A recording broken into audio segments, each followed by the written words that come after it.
તો આપણામાં પણ એક કર્મ આવું છે, હું માલી છું અને હું જે ધંધો કરું છું એની મને ખુમારી છે. અને ઘણા બધા લોકો એવા છે કે જેમને ફૂલની માળા બનાવતા આવડતી લોકો આજે ડેકોરેશનના લેવલ પર સુધી પહોંચી ગયા છે. એવી રીતે માળીનો ધંધો એ જ બિઝનેસ છે જે બિઝનેસથી કોઈ વ્યક્તિ પોતાનું ઘર ચલાવે છે અને કોઈ વ્યક્તિ મર્સિડીઝ ફેરવે છે. આપણે ક્યાં ફિટ થવું છે આપણે હું આપણે ત્યાં પધારેલા 8 મહેમાનોને વિનંતી કરીશ કે આપણા વચ્ચે સ્ટેજ પર પધારી અમારો સન્માન સ્વીકારશે. જોરદાર તાળીઓ.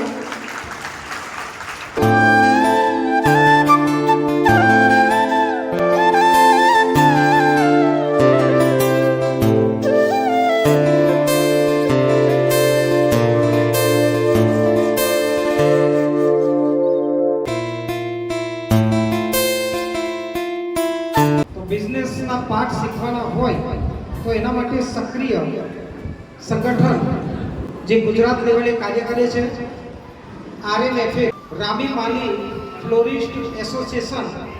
તો આપણામાં પણ એક કર્મ આવું છે, હું માલી છું અને હું જે ધંધો કરું છું એની મને ખુમારી છે. એ ભાવના તમારી અંદર જાગૃત થાય એના માટે આ બિઝનેસને ફક્ત ફૂલ ગુંથવાનો એક નાનકડો બિઝનેસ ન રાખતા એને વૈશ્વિક લેવલે જે પ્રકારે અત્યારે આ બિઝનેસ ફેલાઈ રહ્યો છે એની સાથે આપણા તાર જોડવા માટેનું કાર્ય જે લોકો કરી રહ્યા છે એવું ભગીરથ કાર્ય કરતા 8 મહેમાનો આપણી વચ્ચે ઉપસ્થિત છે. હું ઇન્વાઇટ કરું છું RMFAના ઉપપ્રમુખ શ્રી આકાશભાઈ રામીને કે તેઓ સ્ટેજ પર આવીને આ માહિતી આપશે. જોરદાર તાળીઓ સાથે આકાશભાઈને આપણે લગભગ 5 વર્ષની અંદર 700-750 અમે લોકો મેમ્બર કર્યા છે આ સંસ્થામાં. પણ જે આપણી ઓળખ છે, કારણ કે આપણે બધાનો ઓળખ તો મૂળ એ જ છે કે આપણે ફૂલને લઈને માળી કહેવાયા. તો એ ઓળખ ક્યાંક ને ક્યાંક ન ભૂસાય, ક્યાંક આપણો દીકરો ફૂલનો ધંધો કરે છે એના કારણે એને નાને ન આવે અને એના માટે ફૂલના બિઝનેસ માટે ચિંતા કરવી. હું તો કહું છું સમગ્ર ગુજરાતમાં જેટલા પણ સંગઠન ચાલે છે બધા સંગઠનને સલામ કરીએ છીએ, પણ ફૂલના બિઝનેસને લઈને ડેવલપ કરવા માટે આ લોકો કાર્યશીલ છે, એમને આપણે 100 સલામ કરીશું. અને શક્ય એટલો સહયોગ આપણે એ લોકોને આપવો જોઈએ.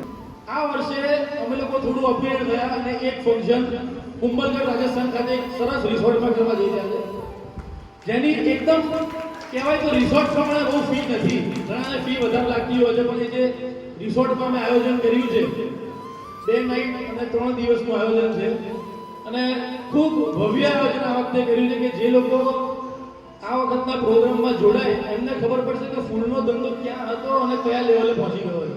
લોકો જે મને કીધું એક નાનકડી ફી રાખવામાં આવી છે. હું તો જુદું કહું છું કે આ ફી નથી, આ કોઈ ચાર્જ નથી, કંઈ જ નથી. આપણે એ ભાવના રાખવાની હોય કે હું મારા વ્યવસાય માટે 5,000 કે 10,000 રૂપિયા કુંભલગઢની જમીનમાં જઈને ઇન્વેસ્ટ કરવા જઈ રહ્યો છું. ત્યાં જઈને હું વાવેતર કરીશ અને એ વટવૃક્ષ બનીને મારા બિઝનેસની અંદર 10 ગણા, 100 ગણા કે 1000 ગણા કરીને મને પરત આપશે. અહીંયા અમારી પાસે એવા બેઠા છે કે જે લોકો ઇન્ટરનેશનલ એવોર્ડ લઈ આવ્યા છે ફ્લાવર ઇન્ડસ્ટ્રીમાં. જીવનમાં યાદ રાખવું, ચાની લારી ખોલવી હોય ને તો પણ 10 દિવસ સર્વે કરવો, કઈ ચા વપરાય, કેવી ચા આપવી, લોકોને કયા કપમાં ચા ગમે છે, સારી 10, 15, 20, 25 કાર્ય જઈને 1-1 કલાક બેસી રહીને ચા પીવી પડે ત્યારે એ બિઝનેસની આપણામાં માસ્ટરી આવે. અને ઘણા બધા લોકો એવા છે કે જેમને ફૂલની માળા બનાવતા આવડતી લોકો આજે ડેકોરેશનના લેવલ પર સુધી પહોંચી ગયા છે. આજે મેં હમણાં એક કથાનું આયોજન કર્યું હતું, મારા માટે જીવનની પહેલી કથા હતી, સફળ કરી નાખી. પણ એના માટે 4 વખત જુનાગઢ જવું પડ્યું તો જવું પડે, એના તળિયા સુધી જવું પડે, એની માસ્ટરી મેળવવી પડે, એના માટે 10 કથાઓને યુટ્યુબમાં જઈને સાંભળવી પડે ત્યારે આપણને ખબર પડે કે એનો પ્રોટોકોલ શું છે, એની રિધમ શું છે.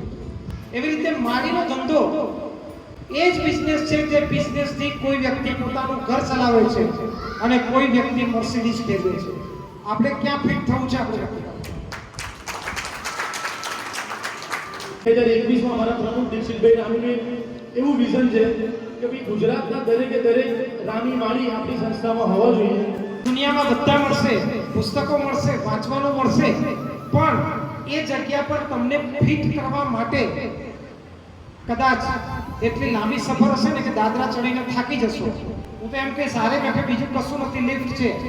બસ બટન દબાવો, અહીંથી લિફ્ટ કુંભલકર ઉતરી જશે અને પરત આવશો તો ઘણું બધું શીખીને ઘેર આવી આવશો. ખૂબ ખૂબ આભાર, ખૂબ